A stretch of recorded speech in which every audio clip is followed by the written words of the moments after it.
Então, muito boa tarde, pessoal. Sejam bem-vindos a mais uma live aqui do nosso canal Vivendo em Cetose. Hoje tenho a honra de receber o Dr. Vinícius Mustafa, né, que é um médico aí que vem lutando contra a maré, né, para propagar essa informação das estratégias de dieta cetogênica, carnívora, enfim, ele vai compartilhar toda a experiência prática dele com os ouvintes da live.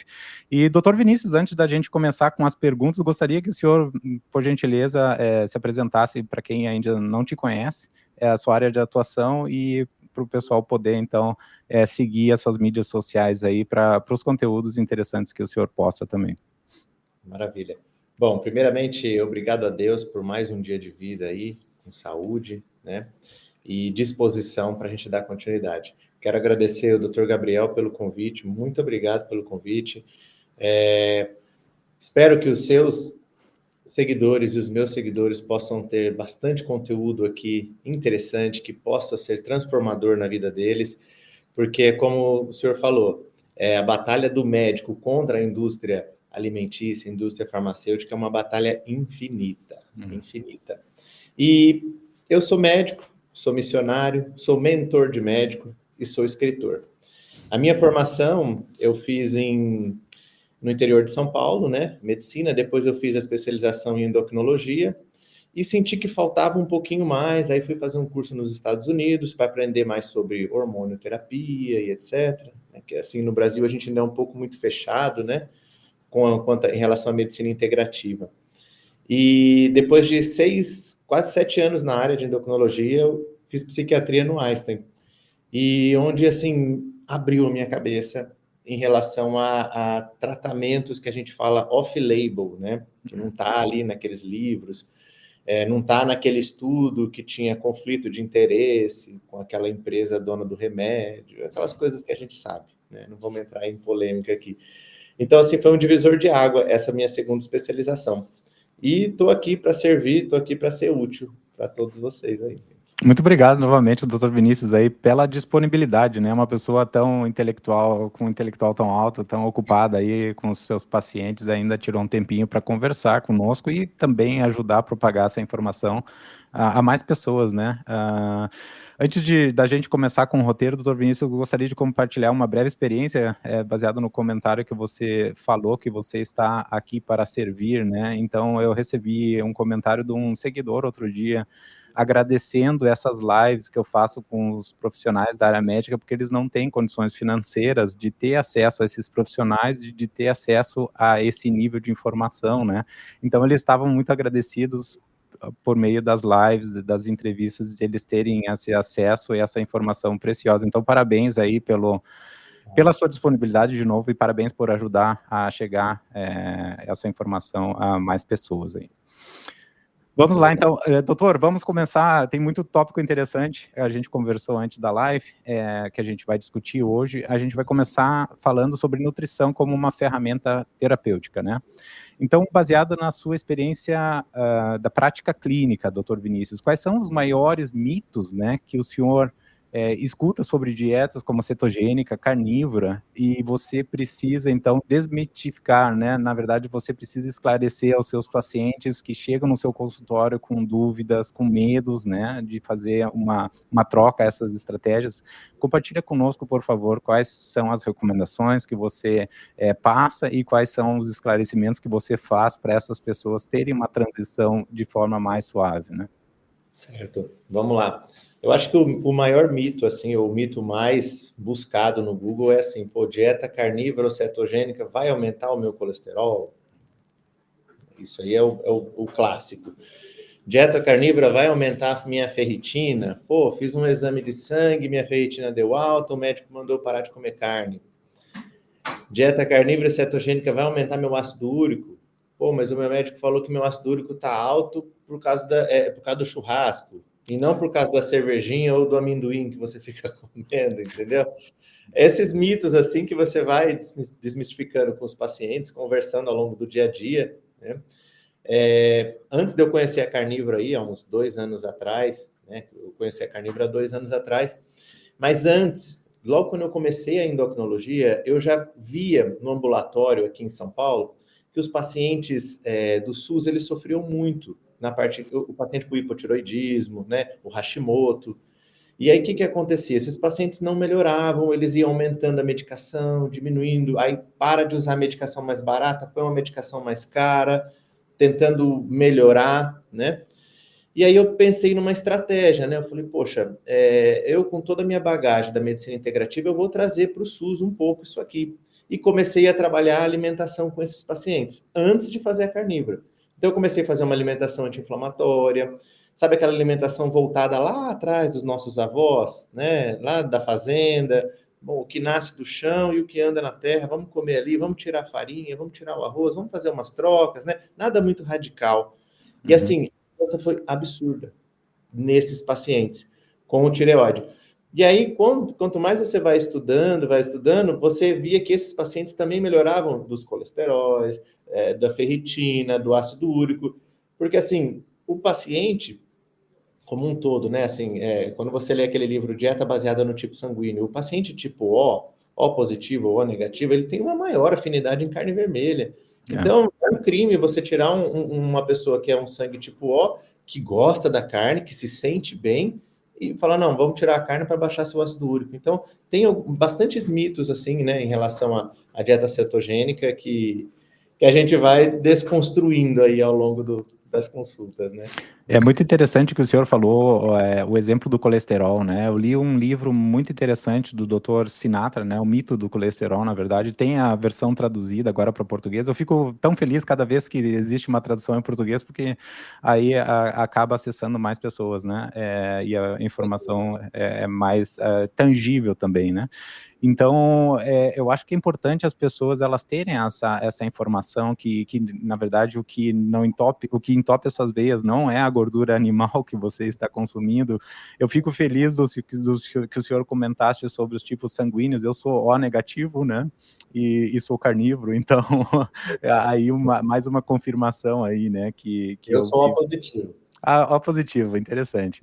Então, uma confirmação que nós estamos na estratégia que mais se adequa de acordo com a nossa estrutura fisiológica, nosso tipo sanguíneo, né? Então, é muito, muito bom receber essa confirmação do senhor. E quais são os maiores medos aí que, na verdade, o pessoal chega no seu consultório, doutor Vinícius, e além do colesterol, além do assim, o medo de ter que aumentar a dosagem de certos medicamentos, por exemplo, a estatina, né? O pessoal chega com muito medo, meu colesterol já está alto, se eu entrar na carnívora eu vou ter que aumentar a estatina porque meu colesterol vai lá para as alturas.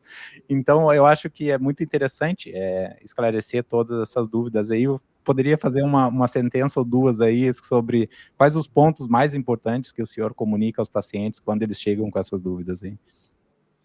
Então, quando o paciente vem já usando essa medicação, né, as estatinas, e já tem trabalho americano mostrando, né, que a estatina aumenta a incidência de Alzheimer, aumenta as dores, tem na bula também da medicação.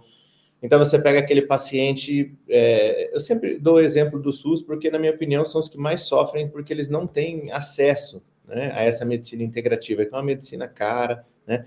Por isso que eu até fiz um curso, tem um curso meu na internet vendendo aí, que é o Health 8.0, tem o meu livro também, que ajuda muito. E o que acontece? Quando você vai ler sobre estatina fora do Brasil, você vê muita coisa ruim, né? Então, os efeitos colaterais. E aí você pega aquele pacientinho do SUS que está lá com dor nas pernas, dor no joelho, não parou de andar, sabe assim? Aí você fala, vamos fazer um teste? Vamos fazer uma tentativa? Isso, gente, eu não estou falando para você que está na sua casa assistindo, pô, eu ver a live, eu vou fazer por conta. Não, isso tem que ser feito com acompanhamento. E aí, para esse paciente que tem muito medo, eu começo como? Eu começo fazendo aquelas trocas, igual eu falei aqui no comecinho da live, dos alimentos inflamatórios. Então, eu falei, vamos lá, bom, você gosta de batata, mandioca? Vamos fazer uma troca? Então, para de comer arroz, para de comer macarrão, vamos comer uma batata, vamos comer uma mandioca, um inhame, mandioquinha, batata doce, né? Um legume. E vamos testando para ver como é que fica, tá? Aquele ovo que você faz no óleo de soja, vamos fazer ele na banha de porco, mas pouquinho. Eu sou super fã da banha de porco natural. Eu também. Vamos aos pouquinhos? Ah, não, doutor, assim eu acho que eu consigo, mas se for para comer só carne, eu vou ficar. Falei, então calma, vamos devagarinho. E aí você faz esse paciente um mês, no segundo mês, quando ele retorna, que os exames estão começando a baixar, aí ele, né, aquela coisa, eu só acredito vendo, né? E aí ele fala, pô, doutor, é isso aí. Ó, melhorei, minhas dores nas pernas diminuíram. Eu falei, então agora vamos fazer um desmame dessa medicação? Uhum. E aí é incrível, Gabriel, incrível que assim, com uma semana, 10 dias sem a estatina, o tanto que esse paciente melhora. Nossa. Você já começa a desinflamar ele um pouquinho antes. Aí quando ele melhora dos marcadores, porque muitas pessoas ainda precisam ver para crer, né? Uhum. Pô, eu vi que baixou, pô, então esse cara tá falando a verdade, né? Uhum. E aí eles entram na dieta, entram no protocolo e aí melhoram. E aí é só maravilha. Porque ao longo dos anos a gente foi muito enganado, né? Com o que tinha que se alimentar. Eu vou até dar um adendo aqui rapidinho. Eu trabalhei numa vila, eu trabalhei num posto de saúde lá no começo, numa vila rural. Uhum. Eu acho que lá tinham umas 3.500 pessoas, mais ou menos. Então, eu atendia só o pessoal da roça. E aí, quando eu cheguei e comecei a olhar os prontuários, eu falei, nossa, mas todo mundo com colesterol alto, todo mundo com... O que está acontecendo, gente, né? Aí comecei a perguntar o que vocês comem. E aí foi muito estranho, porque assim, eles me davam banha de porco de presente, mas eles não usavam. Uhum. Certo. Óleo de soja, óleo de canola. Eu falei, tá errado, né? Tá errado. Eles me traziam, às vezes, um mel lá de uma produção mais natural e usavam açúcar. Eu falei, não, vocês estão fazendo tudo errado. Aí eu comecei a mudar aos pouquinhos e, assim, eles melhoraram muito. As internações diminuíram, as visitas no especialista diminuiu. Com isso, você traz também uma qualidade de vida para esses pacientes e para o setor público, né, para o setor político de saúde, você tira um gasto absurdo, gente. Absurdo. Você só ajudando ali o paciente a melhorar na base, que é a alimentação, você vai economizar em remédio, em ambulância para te levar para tudo quanto é lado, para passar no especialista e assim por diante. Só queria compartilhar esse episódio aí nessa Muito minha... interessante esse relato, doutor Vinícius, e um dos fatores que você mencionaste também, de forma muito clara e muito fácil de entender, é o quesito do custo, né? Muita gente chega para mim e diz assim, Gabriel, dieta carnívora é só para rico, quem tem dinheiro aí para ficar comendo carne o dia inteiro? Eu digo, pessoal, comecem a fazer você não tem uma planilha Excel, não tem problema, pega um bloco de anotações, começa a colocar tudo no papel, vocês vão ver, coloca quanto vocês gastam com medicamento, quanto que vocês gastam resolvendo problemas de saúde, né? Quanto vocês gastam, quantas vezes vocês vão ao mercado por semana, de quantas em quantas horas vocês se alimentam, começa a calcular tudo, começa a calcular, invista 30 minutos do seu tempo para fazer essa análise aí dos custos, né, da dieta carnívora. E aí tem uma coisa sensacional na carnívora, na cetogênica, que como o senhor também faz, o senhor com certeza vivencia isso, é o fator da saciedade, né, doutor Vinícius? Então, assim, às vezes, muitos relatos de pessoas que fazem a carnívora dizem assim, Gabriel, eu me alimento uma vez ao dia, eu faço 1 meal a day, eu não preciso estar comendo de 3 em 3 horas, eu me alimento bastante de proteína, eu como uma gordura animal muito boa, eu faço um load de gordura de certa forma bem alto, né, mais ou menos uma cetogênica, 70% mais ou menos, e fico saciado o dia inteiro. Então, às vezes eu faço um jejum intermitente lá de 20 horas, sem me dar conta que eu estou fazendo um jejum intermitente de 20 horas. Eu não preciso colocar label para as coisas que eu estou fazendo jejum. Na verdade, eu como quando eu sinto vontade. Então, essa beleza também da carnívora e da cetogênica, né, doutor Vinícius, essa facilidade da logística toda, né, da dieta. Você não precisa estar calculando macronutrientes, calculando calorias, não, você come quando sente fome realmente. Então, compartilha conosco um pouquinho essa experiência aí que o senhor tem também com os pacientes. Eu acredito que você escuta muito relatos de pacientes aí, mais ou menos na mesma direção. Sim, essa que é a importância, né, da personalização da dieta. Eu tenho pacientes aqui que, quando começam a carnívoro, entram em pânico, assim, alimentar, né? Isso, até depois vou dar o meu relato. Então, eu queria comer toda hora, com medo de ficar com vontade de comer o carboidrato, né? Então, eles aumentam ali a ingesta no começo, mas vai passando ali uma semana, o paciente fala, pô, doutor, eu estou fazendo 2 refeições, não estou fazendo mais 6 refeições. Porque isso aí foi quando a gente estuda sobre essa coisa da dieta de 3 em 3 horas, isso aí foi uma manobra da indústria alimentícia lá, há muitos anos atrás, né? Tem documentários sobre isso, e aí mostra que era para vender mais, precisava vender mais, né? E então o paciente ele vai tendo esse relato, por isso que é legal o acompanhamento individualizado. Não dá para eu fazer assim, eu vou fazer assim para o fulano e assim igual para o ciclano, não, porque esse paciente primeiro, ele se adaptou às vezes com 2 refeições só, o segundo adaptou só com uma. Então é muito essa adaptação do paciente. Mas esse começo é bem legal, que o paciente relata assim: nossa, doutor, às vezes eu fico com uma dor de cabeça, a primeira semana foi difícil, eu estava irritado, e agora entrando na terceira semana, que é quando a gente começa a ver os benefícios, doutor do céu, parece que eu sou outra pessoa, eu estou mais leve, eu diminui, minha esposa falou que eu parei de roncar, né? Uma coisa engraçada que eu escuto muito aqui no consultório, quando eu faço muito acompanhamento de casal, né? A esposa relata, doutor, meu paciente parou de soltar gases. Porque o que faz a putrefação é o carboidrato, né? É a fermentação, não é a carne como a gente pensa, né? É porque você comeu. Ah, mas eu fui no churrasco e fiquei com muito gás. Tá, mas porque você comeu pão de alho, você comeu outras coisas ali, né? Comeu uma A cebola, cerveja. a cerveja. Então é muito legal esses relatos do paciente e cada um tem a sua particularidade. E os pacientes, eles têm essa queixa também, pô, eu vou gastar mais na dieta carnívora, e eu falo, não, faz uma planilha, faz um Word ali, escreve para você ver que não é, porque você vai acabar comendo menos, você vai estar mais saciado, então automaticamente você diminui aquelas idas no iFood, aquelas idas no restaurante, na padaria, muda muito a sua vida, você começa a economizar e você começa a ficar muito bem. Então, é isso aí bem legal nesses acompanhamentos do paciente sobre isso.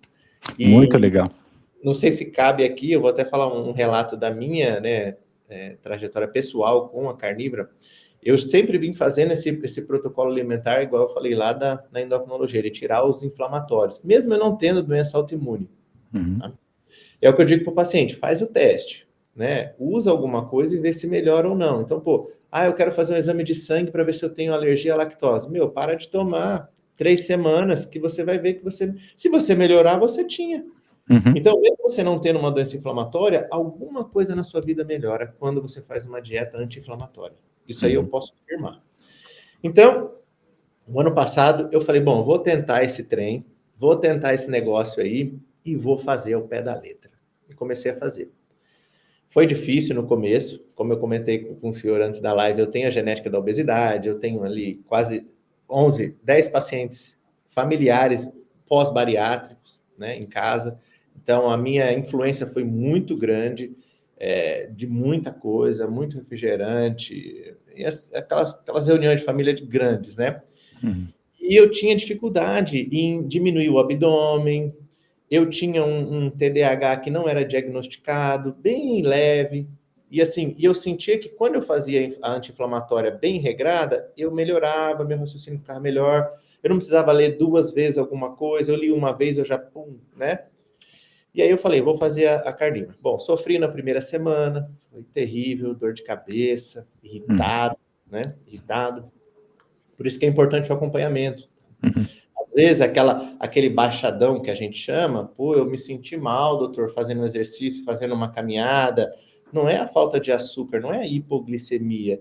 Às vezes é a falta de sal. Às vezes você, sem saber, foi fazer o acompanhamento sozinho e não colocou sal na carne, vai baixar sua pressão, hipotensão, né? E aí comecei a fazer. Primeira semana foi difícil, a segunda foi adaptativa, a terceira, quarta. Passou 3 meses, foi uma coisa incrível. Eu tive uma reunião com o meu pessoal de marketing e eles me relataram assim, doutor, o que aconteceu? Eu falei, por quê? Nossa, seu criativo melhorou, você tá com umas ideias diferentes, porque eu nunca fui muito dessa coisa de tecnologia, criativo, né? O ano passado, com a dieta carnívora, me ajudou a entender muito sobre internet, dispositivos. Eu sou bem dinossauro. E aí eu entendi que eu não tinha realmente um problema. Isso no meu caso, tá, gente? Não estou dizendo que pode ser o seu caso. E eu descobri que eu não tinha. Meu problema era a inflamação. Eu vivia comendo açúcar, vivia comendo farinha, vivia comendo pão. E quando eu parei com essas coisas, a minha vida melhorou.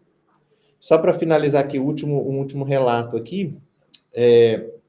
Quando eu era pequeno, sei lá, 7, 10 anos ali, eu sempre tive muito problema na escola com problema intestinal. Sempre tinha muita dor de barriga, sempre tinha diarreia. E tinha que ir embora da escola, e tinha difícil concentração quando era mais novo.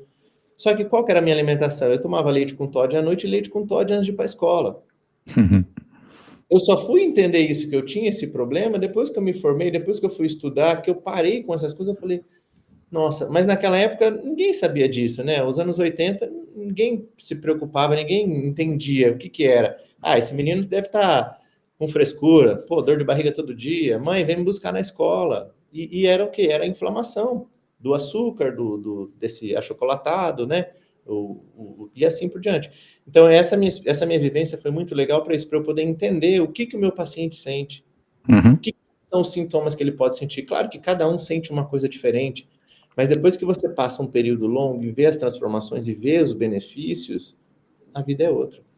É maravilhoso. É muito interessante essa experiência pessoal, né, doutor Vinícius? Porque, claro, existem muitos profissionais que eles não vivem uma dieta carnívora, né? Eles sabem dos benefícios, compartilham e tem valor também, porque eles acabam trazendo benefícios a muitos pacientes, mas no seu caso você colocou lá o seu em jogo, né? Foi lá e disse, não, eu quero viver, eu quero aprender na prática, como é que funciona para eu melhor auxiliar meus pacientes. Eu acho isso muito válido, né? Porque com certeza o senhor passou por experiências assim que hoje, quando um paciente relata, você pode dizer, quando eu fiz, eu senti certos sintomas que estão similares ao que você está sentindo.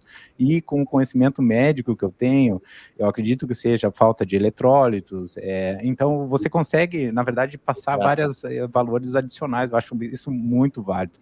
Doutor, tem um tema... Hoje o meu filho faz a carnívora, meu filho tem 6 anos. Que legal. Melhorou muito. Era um pouco disperso também, sabe aquela criança, ele é super agitado, né? Claro que ele não faz 100% a carnívora cetogênica, ele entra com algumas coisas, tem umas frutas que ele gosta, mas é uma alimentação muito bem controlada, e assim, melhorou muito. Então, 20% que você faz isso no seu filho, melhora um pouco, você vai ver essa melhora na vivência do seu filho, né? Na atitude do seu filho. Que legal, aqui em casa a gente tem um filho de 18 anos e agora a gente tá com um novo de 5 semanas, né, a gente tá com um bebê em casa, mas o João, que tem 18 anos, ele fez alguns jejuns comigo também, então jejuns aí de 5 dias, de 7 dias, né, e o pessoal falava, Gabriel, que irresponsabilidade colocar um adolescente fazer jejum prolongado. Eu digo, gente, a saúde dele tá melhorando com isso, daí tu vai compartilhando artigos, tu vai compartilhando livros. Qual o pai que ia colocar a vida do filho em jogo, né, em relação à saúde? Jamais, né? Acredito que o senhor também deva escutar isso. Nossa, colocando o filho na carnívora, que é isso, que loucura. Gente, eu tô fazendo bem para ele, eu não tô fazendo o mal. Quando a gente vai em algum churrasco, e aí eu vejo preparando o prato do meu filho, né? Minha esposa corta lá a carne, fala, mas ele não vai comer nem um pãozinho de alho, nem nada. Mas só carne? Não. E meu filho fala, eu quero a gordurinha do vovô. O meu sogro, o Márcio, quando a gente vai para casa dele, ele faz um churrasquinho lá, ele fala, eu só como a gordurinha da fraldinha do vovô, papai. E aí, as pessoas perguntam assim, quando você vai em casa de amigos, né? Nossa, mas vai comer só isso? Não vai fazer mal? Eu falo, não, o que vai fazer mal é aquela Coca-Cola que você está dando pro seu filho. Isso aqui não vai fazer mal para ele, não. É legal essas situações porque, você habilita a conversa, né? A troca de experiência, a troca de conhecimentos e às vezes a gente percebe, né, doutor Vinícius, que muitas vezes pessoas não estão informadas também, né? Eu vejo vários relatos de atletas, eu sou corredor também e faço alguns triatlons de vez em quando, amador, né? De forma amadora. Mas os atletas falando, Gabriel, tem que fazer o carb loading, né? Um dia antes de começar o evento, eu digo, não, gente, não precisa fazer o carb loading, eu já estou seto adaptado, eu já fiz corridas em jejum de 72 horas, aí foi o meu melhor tempo. E aí o pessoal diz, não pode ser verdade. Daí eu compartilho, né? Outros perfis de atletas, super atletas, como o Alessandro Medeiros, por exemplo, né? O primeiro Medeiros ele é unanimidade nisso aí, né? Para mostrar isso, para provar, né? E é muito interessante, porque quebra todos os paradigmas, né? Tudo que foi aprendido até então, né? Então, eu acho muito interessante essas pesquisas, esses experimentos, e o mais interessante que eu acho, doutor Vinícius, é a coragem dessas pessoas, né? Colocando deles na reta. Eu costumo falar esse termo porque é justamente isso que acontece. O Alessandro, né? Ele mesmo, o primeiro atleta mundial a fazer um Ultraman em jejum. né, ele não sabia das consequências, Divisor de ninguém águas. tinha feito isso, né, então ele colocou o dele na reta, claro que estava um ambiente controlado, se ele passasse mal, eles iam intervir e tal, tinha a nutricionista, a Letícia lá com ele, toda a equipe médica, mas assim, eu acho muito bonito quando as pessoas vão descobrindo, né, através de experimentos, novos métodos, aí vão se observando e vão melhorando a qualidade de vida. Doutor, tem um assunto interessantíssimo que o senhor mencionou no roteiro aqui, que eu não tenho muito conhecimento, que é a influência positiva, né, da dieta cetogênica na produção e no aumento da testosterona. Eu fiz uma reposição de testosterona há uns anos atrás, eu estava com a testosterona muito baixa, mas eu não sabia da influência da cetogênica na produção natural de testosterona. Então, eu gostaria que o senhor conversasse um pouco aí sobre esse tema conosco. Bom, esse é um tema muito legal sobre a testosterona com a cetogênica, porque a gente começa a buscar essas informações e é difícil achar informação aqui no Brasil sobre isso, então você tem que buscar fora. E aí você tem a informação mais forte para mim, na minha opinião, que é a prática clínica, o que os seus pacientes estão vendo. Então, eu sempre fui muito fã da reposição hormonal, de testosterona, para o paciente que precisa. Existem pacientes que precisam, não tem como. E não tem muito a ver com idade, como a gente sempre aprendeu na medicina. Eu tenho pacientes aqui de 62 anos com testosterona de 1.100 natural. E eu tenho paciente de 29 anos com testosterona de 190. Entendeu? E os dois não fazem uso de nada, não, nem antidepressivo, nada que está fazendo baixar. É que a pessoa tem aquela produção mais baixa. E em alguns casos, quando você tem um nível ali não tão abaixo, que talvez necessitaria de uma reposição para aumentar mais rápido e o paciente ter aquela melhora, o paciente quer melhorar um pouco, quando você entra com a dieta cetogênica, dieta carnívora, você diminui ali muito a resistência à insulina. Então você faz o seu pâncreas trabalhar um pouquinho melhor. O seu estradiol, que é o hormônio que incha, o hormônio para o homem, o estradiol não pode estar alto. É um hormônio, eu acho muito engraçado isso também, que médicos falam, hormônio masculino e hormônio feminino. Pô, então só se for um ET, a gente nasceu com os dois. As proporções são diferentes, né? Não, mulher não tem testosterona. Pô, claro que tem, né? Tem. Então, o estradiol no homem não pode ser alto. Não pode ser alto. E onde eu vejo muita alteração é principalmente em paciente jovem, até criança ali, 12, 13 anos, que seria ali a etapa de estar dando aquele pico de testosterona da criança para transformação de voz, aumento de pelo, força da massa muscular, construção óssea. E esse paciente não está tendo essas evoluções. Aí a gente vai fazer um exame de sangue, a testosterona lá embaixo, o estradiol lá em cima, a insulina lá em cima. Esse paciente de 12, 13 anos, você não vai fazer uma reposição. Não tem necessidade. Vamos tentar uma estratégia antes para ver se ele vai precisar? Qual que é a estratégia? Carnívora cetogênica. Ah, mas você não entra com remédio para baixar a insulina? Em alguns casos sim, em alguns não. Porque o jovem ou adolescente, quando ele muda o estilo de vida, se alimentando e, claro, se exercitando, que é importante, os marcadores deles fazem assim. Então, diminui o estradiol, com isso a testosterona sobe melhor, a produção melhora, o DHT melhora, a insulina baixa, o paciente começa a perder peso. Então, assim, os benefícios são inúmeros da dieta cetogênica para o aumento da testosterona.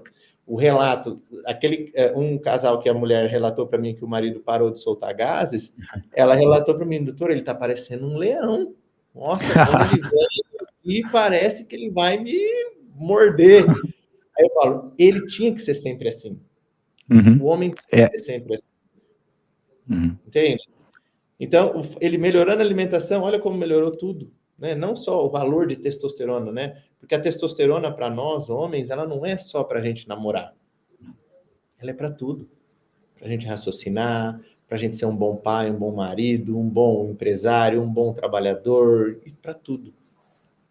E é isso. Perfeito, perfeito. Obrigado por compartilhar essas informações e também os relatos, né, dos seus pacientes. As experiências são tão tangíveis, tão fáceis de entender, né, doutor? E realmente é uma coisa que também eu vivenciei durante a experiência, quando eu fiz a reposição lá, e na verdade a gente fica sabendo do estradiol e a própria testosterona, né, que existe na mulher em níveis mais baixos, com certeza, mas como o senhor claramente falou, tem muita gente que não sabe essa informação, então é interessante ter esse conhecimento básico aí para entender melhor como o mecanismo do nosso corpo funciona e como é que a gente pode otimizar de uma maneira mais interessante. Fiquei curioso sobre o tema, amanhã já vou mergulhar na PubMed lá, tentar achar alguns artigos aí que falem sobre o tema da relação das dietas de baixo carboidrato e alto consumo de gordura boa, né, para a produção de testosterona também. Bem legal, bem legal. E muito legal saber também, doutor, que jovens estão usando isso, né, e acredito, como o senhor claramente explicou, o metabolismo deles é muito mais otimizado, então ele volta nesse equilíbrio de uma maneira muito mais rápida do que de uma pessoa de mais idade, então eu acredito que seria um benefício muito maior ainda para as pessoas mais jovens, né, então Sim. fazer essa adaptação logo no início aí da fase adulta, né? E é um alerta até para os pais. Então, se você tem um filho menino que está ali, não está desenvolvendo, está com proeminência mamária, que é o peito maior, o peitinho maior, aquela barriga que não é para a criança ter aquele abdômen, a voz que não melhora, os pelinhos que não aparecem, pelo na axila, pelo na bolsa escrotal. Então, busque informação, vai atrás, faz um exame de sangue, não deixa prolongar, porque se você não cuidar desse menino agora, quando ele está novinho ali, quando ele chegar com 20, 30 anos, vai ser muito difícil. Vai ser bem mais difícil. Tá? Perfeito, perfeito. Doutor, a próxima pergunta é um assunto que o senhor já tocou brevemente, que é sobre os fatores da genética, né? Como a genética, na verdade, influencia na nossa saúde, né? Muita gente fala, Gabriel, tenho toda a família de obeso, não tem como eu não ser obeso, né? E aí o senhor comentaste de forma bem clara que existem fatores que já estão programados no seu DNA, com certeza não vão conseguir ser alterados, mas na verdade não conta todo o jogo aí, né? Existem muitos fatores ambientais, de estilo de vida que podem mudar esse jogo, né? Eu gostaria de que o senhor conversasse um pouco, explicasse esse conhecimento baseado na genética e na epigenética também, né? Outro termo muito, muito interessante que está surgindo mais frequente nas mídias sociais também. Esse assunto, né, da genética é sempre um assunto que vem em consultório, as pessoas perguntam para mim também na rede social e falam, pô, mas a minha família inteira é obesa, será que eu vou conseguir? Será? Aqui na clínica a gente tem um mapeamento genético, um furinho no dedo que o paciente faz aqui. Ali a gente consegue observar quantos por cento esse paciente tem de relação a índice de obesidade, se tem na genética. Eu já fiz o meu tem, o meu é alto. E como eu vou direcionar esse paciente tanto na parte alimentar, como na parte de exercício ainda. Uhum. Então, olha que interessante. A gente vê um paciente obeso, vai para academia, vai fazer caminhada. Então, esse cara vai lá para academia e vai ficar só na esteira. Mas espera aí, se esse paciente obeso é da genética, né, que são dois genes, né, o FTO e o... Esqueci agora, eu vou lembrar. E ele faz essa genética, esse paciente, ele é da genética da força, hipertrofia e explosão. Ele não é do aeróbico longo. Uhum. Então, esse paciente obeso, ele não vai emagrecer fazendo esteira, cara. Porque ele vai emagrecer como? Fazendo musculação. Uhum.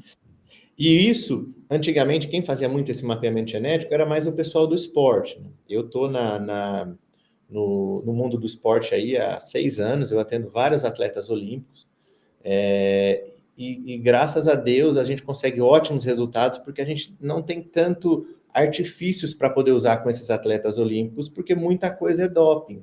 Então a Uhum. gente tem muito no natural, no raiz.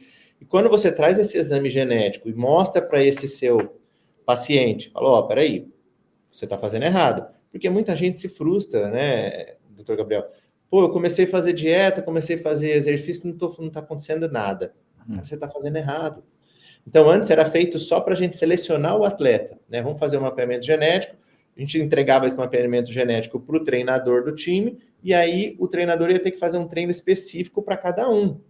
E não igual era muito antigamente, é um aeróbico igual para todo mundo. Hoje não, hoje é muito específico. E esse exame é um exame que barateou muito de uns anos para cá, isso é muito bom, e ajuda muito as pessoas a ter o direcionamento. Mas o ponto da genética, no meu exame deu genética alta, e o meu trabalho de finalização de curso na medicina foi exatamente sobre isso, foi sobre a relação do fator ambiental com a genética. O que é fator ambiental? É o que a gente vive, né? É o meio que você está, onde você come e assim por diante. Qual dos dois é mais forte na vida do paciente? O fator ambiental ou genético? É o fator ambiental. Uhum. Chegou à conclusão no meu TCC de curso, baseado em estudos. Então, você pode ter uma pessoa que não tem genética de obesidade virar um obeso convivendo com pessoas obesas? Com certeza. Como eu quebrei a jaula e saí. Uhum. Minha família tem, igual eu falei, mais de 10 bariátricos aí, eu não fiz a cirurgia.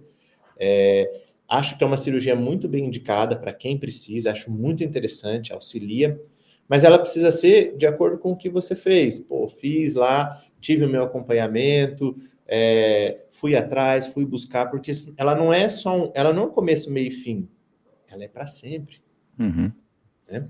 Então, os estudos, a genética está evoluindo muito e ajudando muitos pacientes em relação a isso.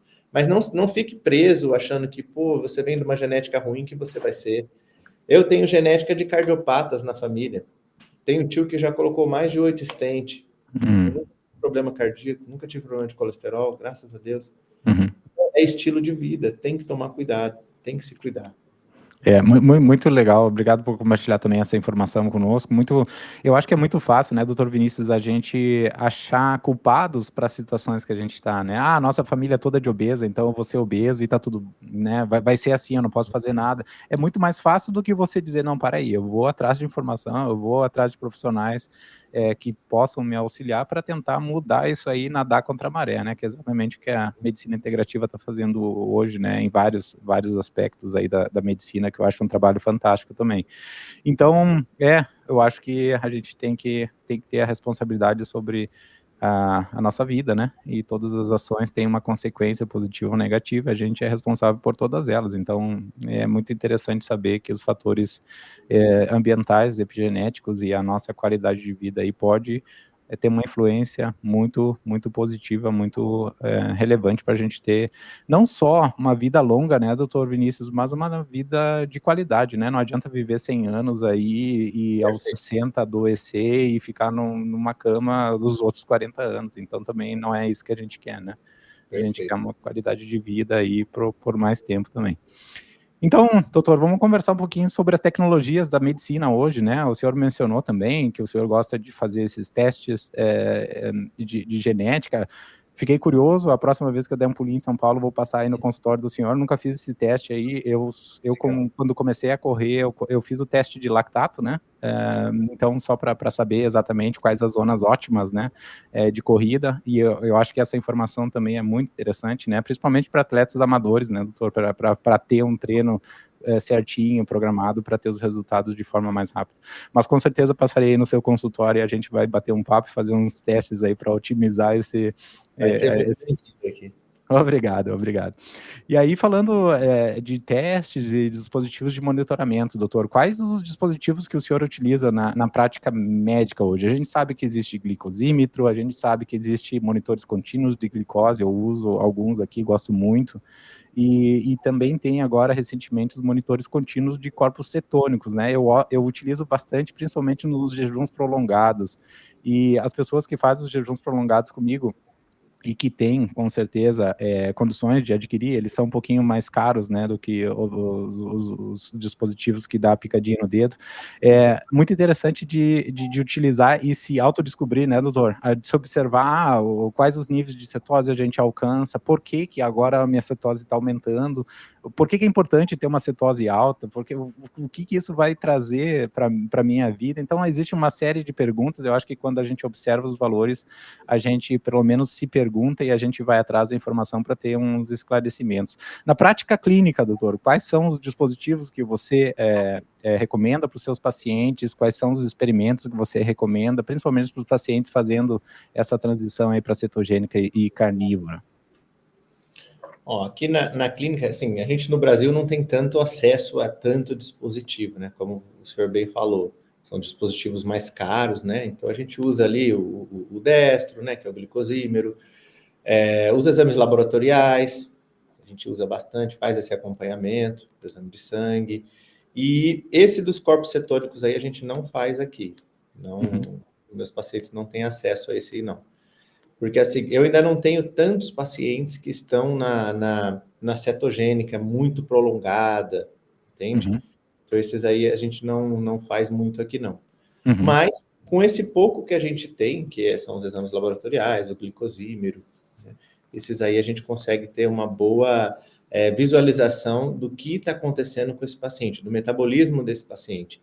E é importante você falar desses dispositivos, porque às vezes a pessoa quer começar sem ter um acompanhamento, não vai dar legal, não vai acontecer. Vai passar mal, vai ter uma hipotensão na rua, vai passar, não vai dar bom, não uhum, vai dar bom. Porque tem muitas pessoas que falam, pô, vamos fazer o jejum prolongado, igual o senhor tem ali o acompanhamento do jejum, que eu estava vendo também. Interessante porque você vai dando ali o passo a passo para o paciente, como ele vai se sentindo no meio do caminho.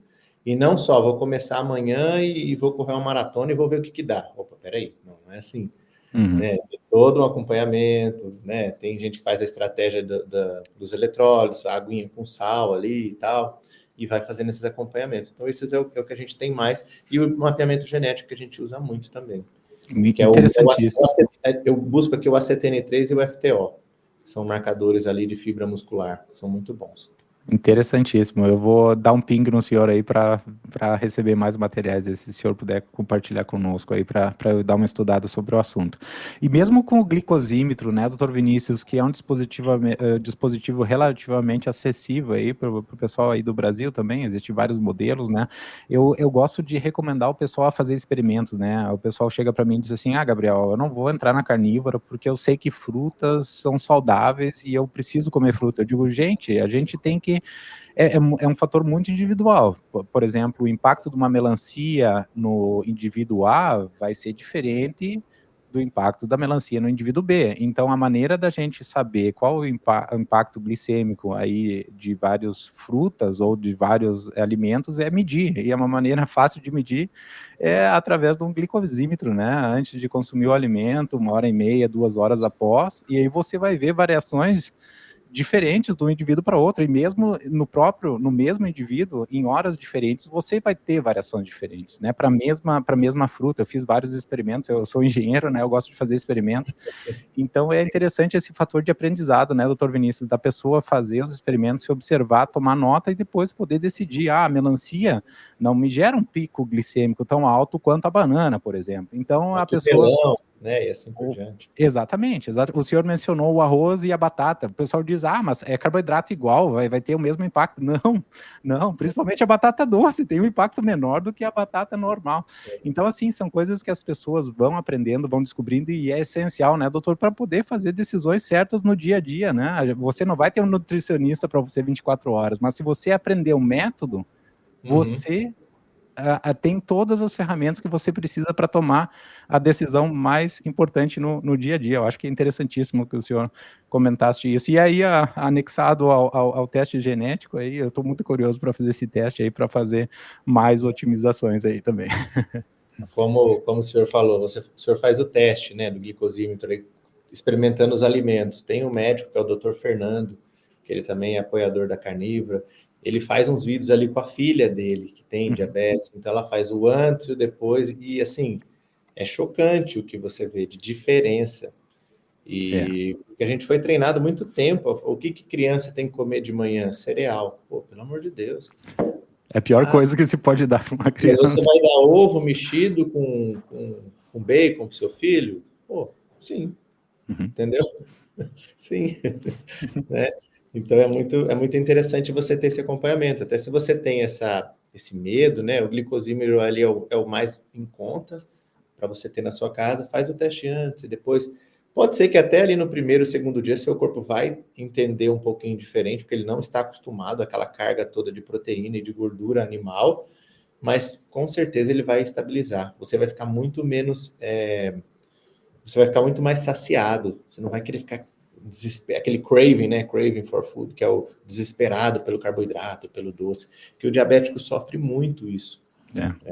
Puxando o gancho do diabético, o diabético ele entra eu falo que ele entra naquela rodinha do rato, né? Então ele usa o adoçante ele não aumenta a glicemia, mas ele faz um trabalho na insulina, então acaba subindo a insulina, aí o paciente tem mais vontade de comer, tem mais fome, aí sobe o exame dele de sangue, aí o médico vai lá e manda ele usar 3 gotas de adoçante, dali a pouco 6 gotas, dali a pouco ele tá fazendo assim, ó, sendo que uma gota adoça o mesmo que 10 gotas.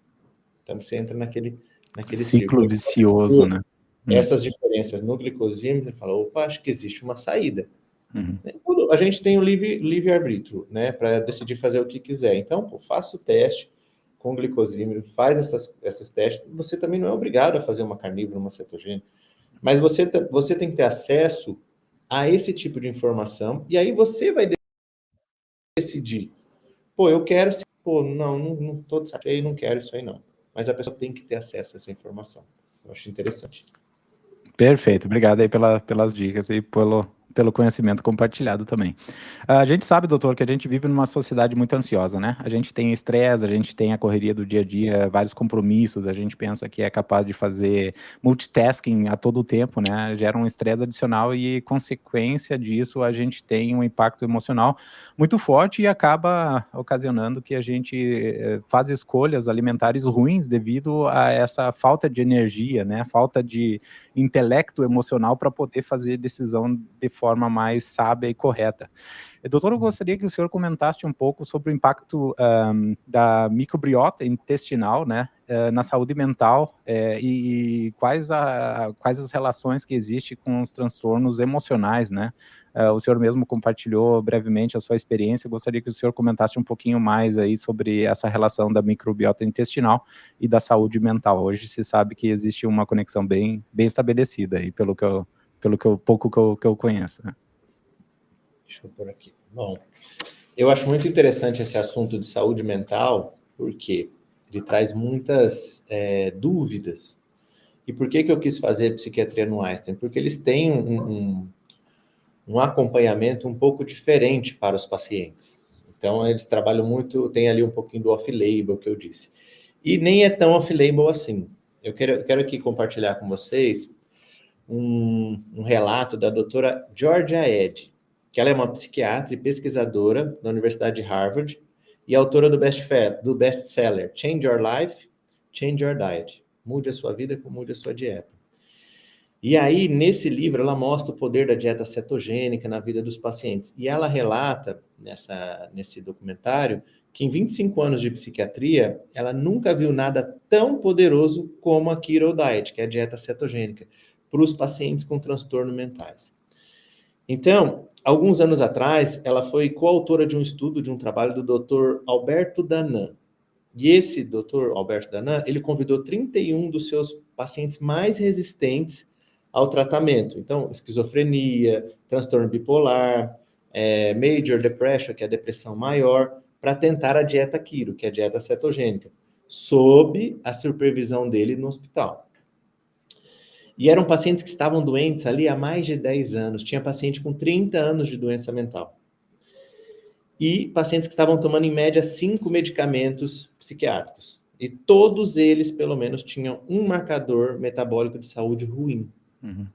Olha aí. Então, às vezes, uma insulina alterada, alguma coisa alterada. Hormônio alterado.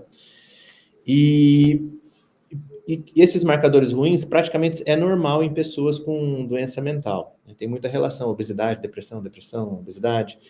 E eles entraram no hospital para fazer esse acompanhamento e o resultado disso é surpreendente. É um negócio assim, é um divisor de águas. Então, 28 dos 30, eu vou ler aqui, tá? 28 dos 31 deles, dos pacientes, foram capazes de ficar na dieta cetogênica por 2 ou mais semanas, que é o que você precisa ali para começar a sentir os benefícios, né? Cada um deles melhorou. Então, sensação de humor, sensação de melhores de bem-estar, memória. 43% desses pacientes tiveram remissão clínica do seu diagnóstico primeiro. Uhum. Então, você imagina uma pessoa que sofre de depressão, ansiedade há 10 anos, há 5 anos.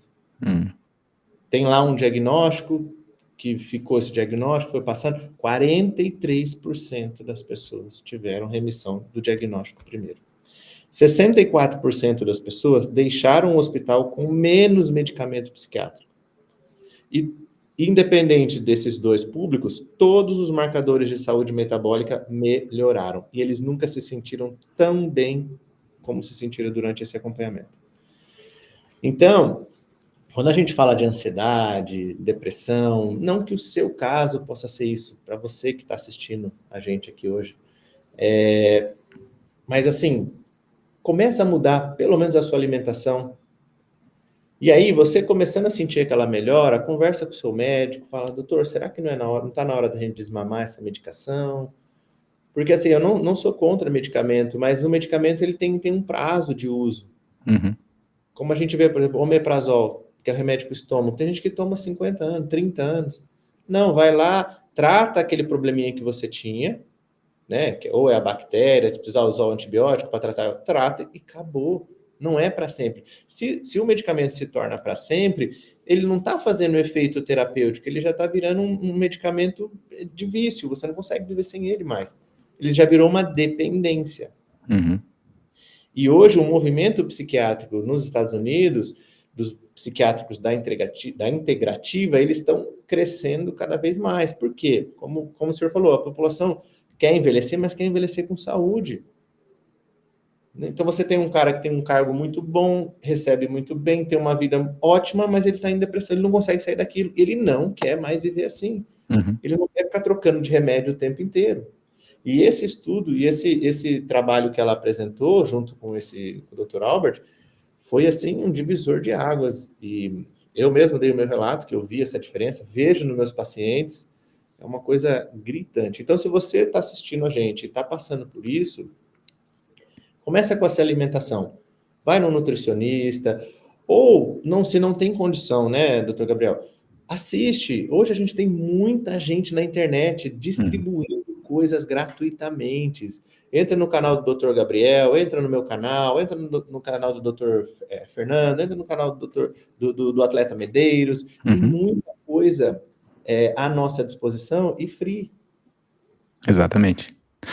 E o interessantíssimo desse estudo, doutor, eu não cheguei a ler esse estudo, depois eu vou ficar curioso também para dar uma olhada mais perto. Eu fiquei, de certa forma, surpreso com os números, 43%, então arredondando para 50%, uma cada duas pessoas, pessoal, depois de 2 semanas, somente 2 semanas, teve essa remissão, né, do indicador aí que não estaria otimizado, né?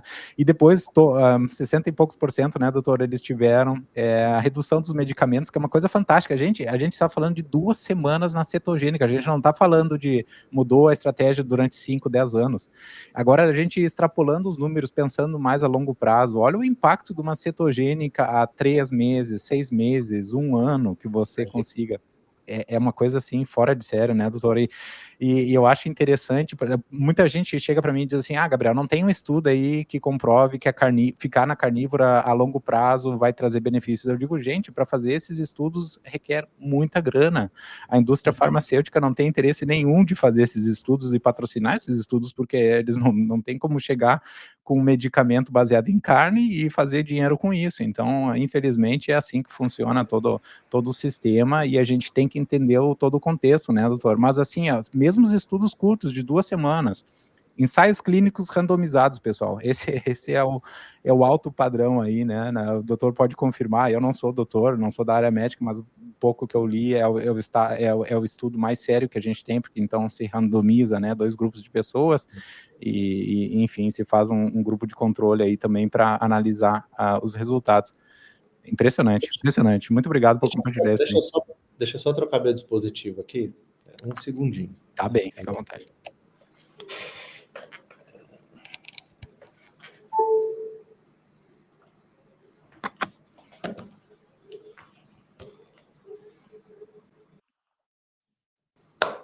Tudo certo?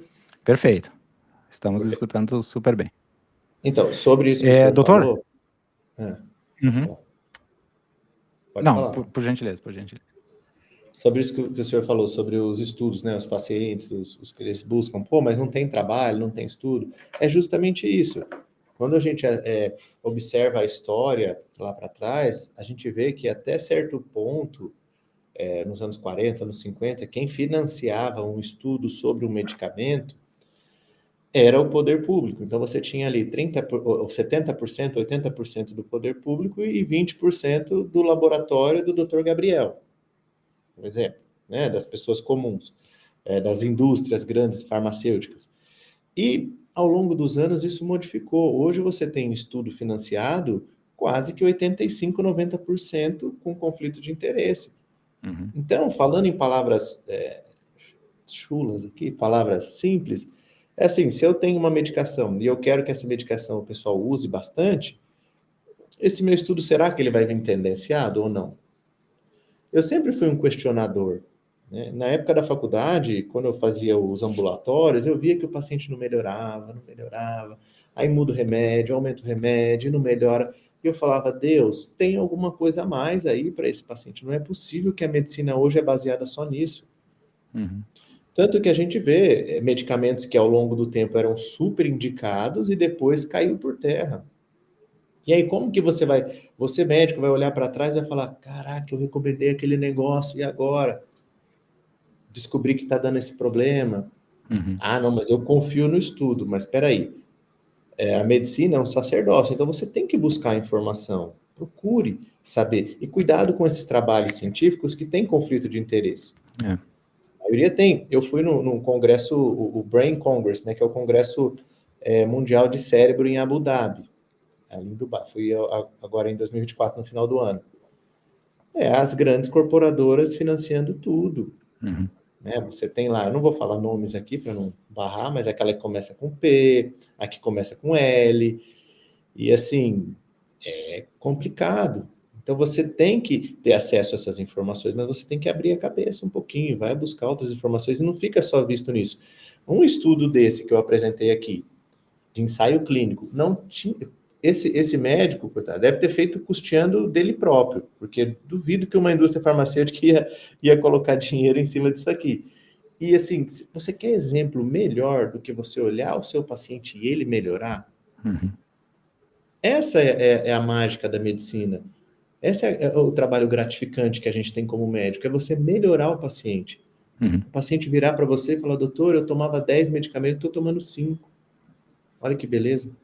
É. A gente combater a plurifarmácia, que na faculdade a gente é ensinado a isso, existe um período ali que você é ensinado, a gente vai nas casas das pessoas, né? Vai no PSF, no posto de saúde, e aí vai nas casas. E ali você pede toda a medicação do paciente. Quando você começa a ver, o paciente está tomando um monte de remédio. Né? Então a gente combate isso na faculdade, só que a indústria farmacêutica também está muito forte na faculdade, no meio acadêmico. Então aquela doutrinação ali começa a acontecer, infelizmente não tem como, mas a gente fica, eu como sempre fui curioso, para você me convencer de alguma coisa é difícil. Então eu sempre busquei, e não existe prazer melhor para mim como médico, eu acho que para todos os médicos, ou para todo mundo que trabalha com a área da saúde, né? Meu padrasto era dentista, é você ver seu paciente melhorar. Uhum. Isso aí não existe mais nada gratificante. Eu me emociono aqui muitas vezes quando o paciente volta, ou me liga falando que melhorou, até hoje. Eu me emociono quando eu vejo o relato de um paciente tendo melhor. A missão em terra está sendo cumprida de forma bem feita, né? Amém. É muito bonito isso. Doutor, eu tô nervoso, eu tô olhando o relógio aqui, tô vendo que o nosso tempo de live Sim, tá se acabando, talvez a tá gente indo, né? tenha a oportunidade aí de umas futuras interações para conversar Vamos. sobre os Opa. temas. Existe um tema, uma pergunta que eu gostaria de perguntar, antes da gente encerrar, se o senhor não se importa, e essa Não, pergunta é manda sobre bala. jejum prolongado. O senhor é Hum. adepto, recomenda aos pacientes, sim ou não? Quais são as aplicações práticas que você vê na clínica, em termos de benefícios para os pacientes aí que já estão adaptados, cetoadaptados e querem fazer um jejum prolongado aí de 3 a 5 dias? O que o senhor recomenda para esses pacientes? Aqui na clínica a gente começa com um jejum ali de 16 horas, 18, 22, 24 e no máximo ali 36. Uhum. Tá? Eu ainda não tenho essa gama de pacientes fazendo ali 2, 3 dias. Em São Paulo é muito difícil você ter o paciente conseguir vir até você 3 vezes na semana, é mais complicado a gente ter esse acesso, eu não consigo ainda. Até porque eu vou naquela parte ainda dos pacientes assim que estão com aquele medo, então ele vai testando. Quando a gente tem ali um paciente que quer passar das 36, aí a gente senta, organiza direitinho. Eu tenho uma equipe de nutricionista aqui na clínica, então eu tenho o telefone 24 horas para o paciente me ligar. Então é bem feito esse acompanhamento. Se eu recomendo ali sim, com certeza. Existe estudo mostrando que o jejum ele cura o corpo de dentro para fora. Isso aí é unânime, isso aí não tem como a gente negar. Vai aparecer muitos estudos falando sobre isso ainda, e eu recomendo esse começo mais gradativo para o paciente. Então, começa com 16 e vai indo. Ontem eu fiz uma refeição, hoje eu estou há 18 horas em jejum. Estou me sentindo super bem, estou conversando com você. Não estou enlouquecido por estar em jejum tanto tempo. E o paciente vai sentindo, né? Ele vai vendo, pô, fiz 16, estou tranquilo. Consegui. Hoje eu faço musculação em jejum. Tem pacientes que fazem jejum. Para mim, isso era impossível. Não, eu vou desmaiar lá dentro. Mas não, você fez todo um aporte calórico de 24 horas antes, você tem o eletrólito ali antes do treino, você tem uma garrafinha ali próxima para você, caso aconteça alguma coisa. E você vai sentindo o seu corpo, né? Então é isso que eu falo para o paciente. Sinta o seu corpo dá sinais para você. Observe o seu corpo. Nosso corpo é uma máquina criada por Deus maravilhosa. E Deus não ia criar uma máquina para dar problema. Quem dá problema na máquina somos nós, a gente que usa a máquina errado. Né? E o nosso corpo é o templo do Espírito Santo. Então, como que você está cuidando do seu corpo? Não é a casa de Deus? Você não é filho de Deus? Cuida do seu corpo, cuida da sua saúde. E escute o que o seu corpo fala para você. Perfeito, uma bela maneira de encerrar esse bate-papo super agradável. Doutor Vinícius, muito obrigado de novo pela tua disponibilidade, por compartilhar todo esse conhecimento que o senhor tem aí, adquiriu ao longo dos anos. Parabéns pela sua trajetória, parabéns pela essa carreira, né?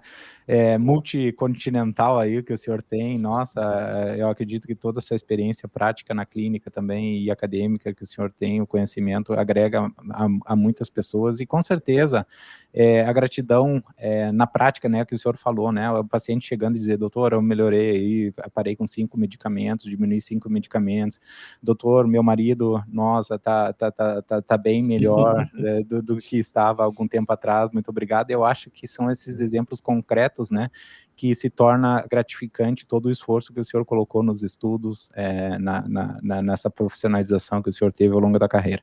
Então, doutor, parabéns de novo pela sua trajetória aí, foi um prazer enorme conversar com o senhor hoje, espero que a gente tenha a oportunidade num futuro próximo aí de conversar sobre muitos outros tantos temas interessantes aí que a gente tem para compartilhar. Com certeza, vamos sim.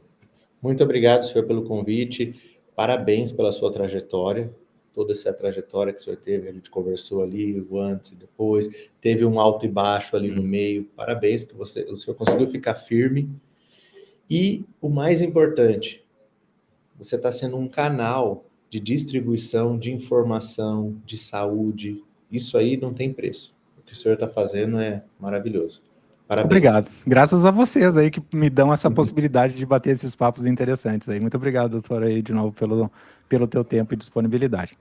Então, pessoal, muito obrigado para quem se conectou aí. Eu acabei não lendo o chat, porque o assunto estava tão interessante aqui. A gente vai ver depois, doutor, se tiver alguma pergunta aí, a gente vai compartilhar e vai fornecer as informações para ajudar o pessoal aí nas dúvidas eventuais. E os cortes daí vão estar saindo no Instagram nos próximos dias. Muito obrigado a todo mundo que entrou na live aí, assistiu, deu feedback e fiquem com Deus todo mundo, muita saúde, vida longa e muita carne nesse corpo aí. A gente fica em contato.